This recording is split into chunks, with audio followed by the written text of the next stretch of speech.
I would like to invite onto stage Arantxa Gonzalez, the Executive Director of the International Trade Center. You're most welcome.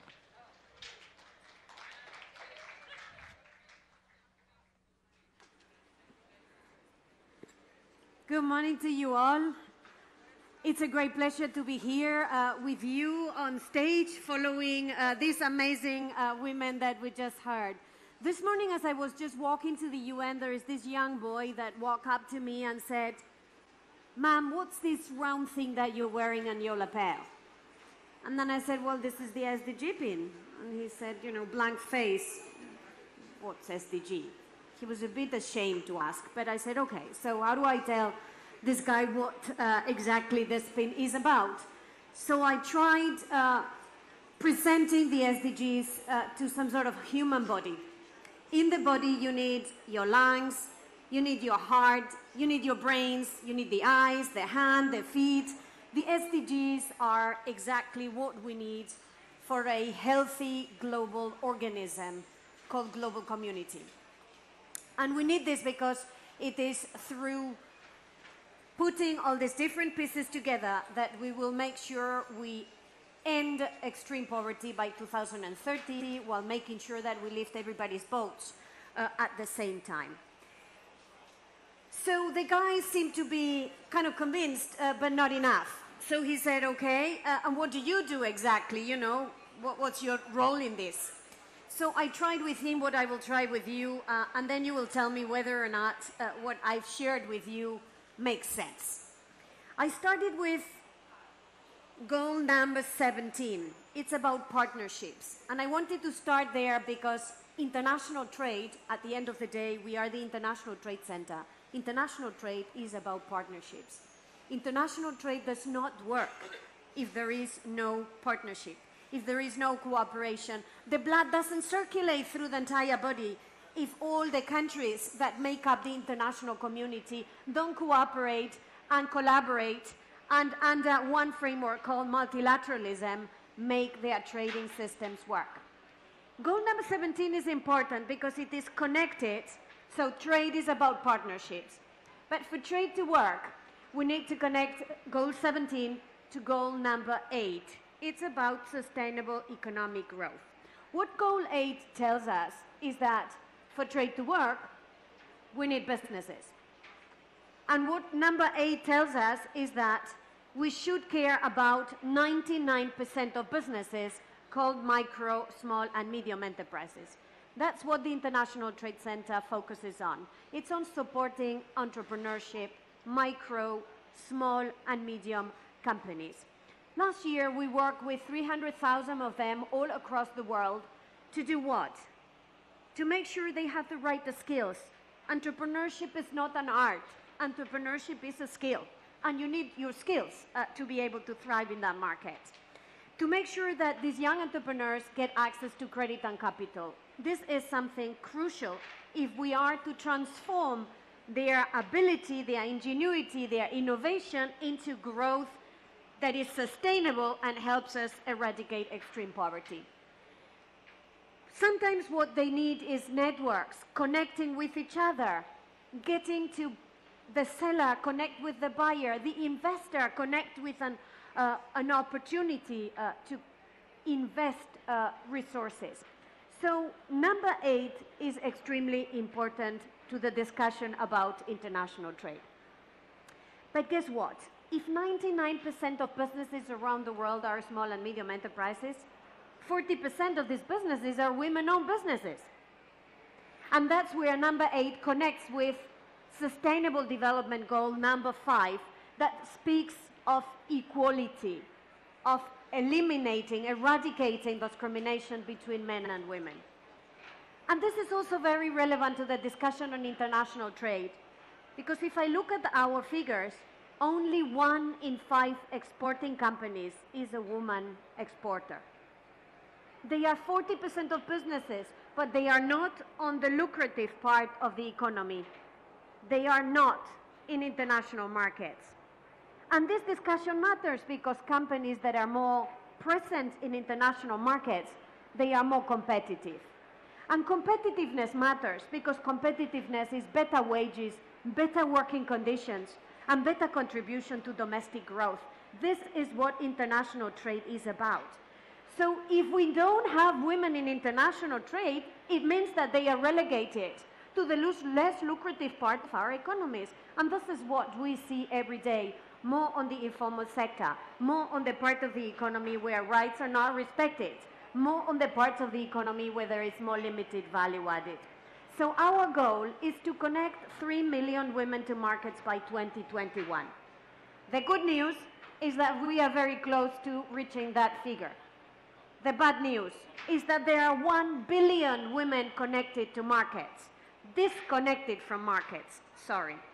1 billion. It doesn't mean that they don't work. They do work, but they don't get paid. It doesn't mean that they are not in the economy. They are, but they are invisible. So our goal is 3 million as soon as possible, and then fix a more ambitious goal, maybe 30 million, maybe 300 million, why not? And for that, back to number 17, we need strong partnerships. Just yesterday, a group of UN agencies came together and decided to build a strong coalition with an American company called Mary Kay. Probably many of you know Mary Kay. They do amazing cosmetic products, but they are committed to supporting women's entrepreneurship. And this is why, and this is how we will make sure that we leave no woman entrepreneur disconnected from markets. But markets is not just markets. Markets need to be sustainable markets. And this is why 17, 8, and 5 connect with SDG number 12, which speaks of sustainable production and consumption. Business is profit. Business is money. Business is employment. But consumption is citizenship. So we need to make sure that producers and consumers have the necessary tools to contribute to more sustainable economies. This is why in the International Trade Center we invest a lot of resources in developing tools and mechanisms that will help companies green their value chains, that will help the farmer produce in a manner that emits less CO2, that helps the farmer build resilience against changes in weather patterns, that helps the company produce in textiles, and we know that textiles is a big producer, emitter of CO2 and pollution. Make sure that they produce the jeans, the shirts, the jackets that we wear in a more sustainable manner. This is our commitment through sustainabilitymap.org that is accessible, freely available online, our contribution to making sure that producers and consumers gain not only greater conscience on the importance of being more sustainable, but they actually do it. They become more sustainable in their business operations.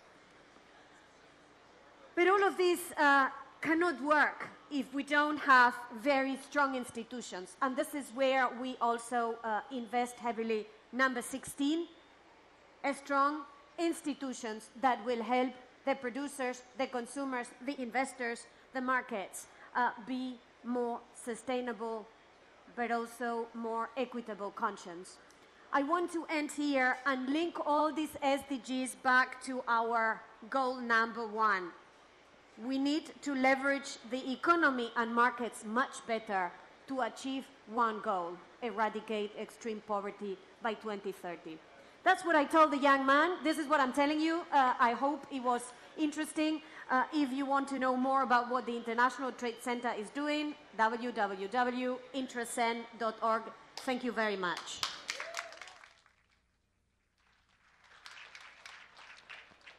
Ladies and gentlemen, wow. Arantxa, well done. Especially bringing in the voice of Leave No One Behind, tying in together the various sustainable development goals and ensuring that we get to where we need to go quickly. Next, with regard to the UN Digest, I'd like to invite up to stage Alicia Barcena, the Executive Secretary of ECLAC, which is the United Nations Economic Commission for Latin America and the Caribbean. Welcome. Thank you very much. Good morning to everyone. Thank you for the invitation. I'm coming from, as you know, Latin America and the Caribbean, which is the most unequal region of the world. Not the poorest, but the most unequal. And you know, we have been reflecting a lot during this week. Honestly, we are in trouble. Because although we hear very positive messages, honestly, the most important thing we have to do is to change the development paradigm. We have scattered actions around the world, which we have been listening this week, which I am very excited about. It doesn't mean I'm not. But when I see my region, honestly, we have 4 scenarios regarding the SDGs, and this is the study I will leave behind if anybody's interested. We know, for example, that some targets have already been met. Fantastic. For example, child mortality in my region, already met. But the second trend is those targets in which we are on track. Fine. For example, internet access. We are on track on that. But that doesn't mean we have gone all the way through the technology. No, no, no. We have internet access, but not 4.0, 3.0, and not for everybody. So, and the third trend is those SDGs that we are not going to meet whatever we do. For example, not only drinkable water, but clean water. Or forestry. These are things that we are not going to achieve if we don't change the development paradigm, if we don't change the rules of the market, as we heard from Arantxa. We have to change bottom line, because the model of development is not working. I'm not growing, inequality is growing, and the environmental trends are going very bad. So something is wrong with the economic system, and something is very wrong about how the capitalism is working, honestly. So we need to change the paradigm. And the last trend is about where we are going backwards. We are going backwards in our region, for example, in malnutrition. We did a good job in the decade of the 2000 with governments who were very progressive in terms of what type of programs they were going to take to the people. But now we are going backwards, and that is worrisome. You know, sometimes I feel we are here in the UN trying to not to go backwards. If the Agenda 2030 will be reopened today, we certainly wouldn't have the result we have. 4 years after the approval, we are in much more trouble than we were before. And the world is much more complex. So what can we do? And this is where I think we have to mobilize beyond the governments, because governments, of course, are doing their best. VNRs, for example, in our region, of course, we have, of the 33 countries of the region, almost 21 have come here to present the VNRs. But the VNRs are like a checklist, you know? They come and they say, I did this, I did that, okay? But it's not action-oriented, and we don't have, for example, civil society there, or in the same VNR. It's like we are in monologues, you know? Different monologues. The business forum in one monologue, I don't know, in the other monologue. So when are we going to bring all this together, and how can we bring this together? And so I think this is something that we have to deal with. Now, our focus on this is that we have to go regionally and sub-regionally, not only nationally, because it's not going to be the addition of the national programs which is going to make the world better. Honestly, no. We have to have a collective action. What we're losing here is precisely the commitment to collective action, the commitment to global public goods, and the individualism, this fragmented world between what we heard, patriotism against globalism. What is this, you know? Come on, what are we talking about? We're never going to get a secure climate if we don't act collectively, simultaneously, indivisibly. So I think my message here is very political in the sense that what I want to tell you is that in the region, in my region, we are going backwards in a way because our economies are carbonizing, not decarbonizing. We have some examples that are decarbonizing, like Costa Rica and Chile, but very slowly. It's like if we have all the time of the world. We don't have time. And honestly, we're going on the wrong track, still depending on fossil fuels, on minerals, on raw materials. Come on, we need to change fully. And for that, we need the full participation. First of all, we need to have access to information, data, to break the statistics silence and to bring it forward to the people. So we have negotiated a treaty that we call Escazú Agreement. I mean, it was negotiated by the government. It's the first time ever that the delegations were constituted by governments and civil society together. Not the civil society at the back and speaking at the end, or selected by finger. You're going to come to my panel, you're going to come. No, no, no, no, no. This is whoever wants to be part of it. And this is access to information, access to justice, to environmental justice. In my region, many environmental activists had been killed. You know, killed. So, because they are promoting the non-construction of whatever infrastructure, and they are being killed. So environmental justice, this is the first treaty that has a component of human rights protection for environmental activists. And thirdly, public participation, but real public participation. What I mean is, let's come together in the decision-making process. And what's the decision-making process? The construction of the budgets, money. If the companies are going to work, okay, let us watch what they are doing, because we don't want greenwash. Enough for greenwash, no? So we need real commitment, and not only, you know, voluntary commitments. I mean, the planet is in trouble. The people is in trouble. So my message to you today is we need to change the development paradigm. The model of development is not working. And the only way we're going to do this if we seriously commit ourselves to this change. Greta told us yesterday, she's watching, right? And she was very angry, and she's right to be angry. We all should be angry. So thank you very much, and count on us in the Latin American and Caribbean region.